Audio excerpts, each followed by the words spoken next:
the week, although it is going to be hot. So I hope if you have plans this weekend, you're going to be somehow staying cool. If you're heading to the beach, you have pool plans, it's going to be a really nice weekend to do so. Or just stay inside in the nice air conditioning. So right now, we got downtown LA in the Inland Empire this morning, where you're not going to need much of a sweater. And you see less of a marine layer here out into Long Beach, where we saw this really socked in the last few mornings. Not as much today, but we are still going to see some of the beach communities with a little bit of cloud coverage this morning.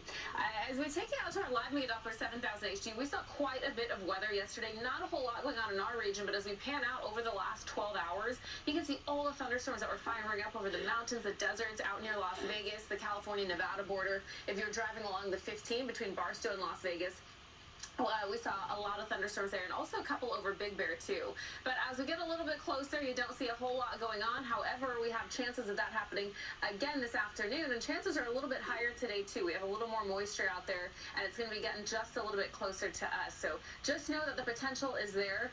And aside from that, we have excessive heat warnings in place, too, for the low desert. So if you're headed down to Palm Springs this weekend, it is going to be very, very hot. We're talking dangerous heat, getting close to about 115 degrees. So try to stay hydrated, try to stay cool as best you can, and just know it's going to be feeling a little bit muggy out there too, with the potential for some more thunderstorms in these areas. Yesterday we saw about 1/2 inch of rain at 2 different rain gauges out into the high desert, so that's great. The only problem with these thunderstorms is if you're not in an area that's getting rain, we could see some dry lightning that could spark a fire, and of course with the very hot weather, that is not what we want to see. If you do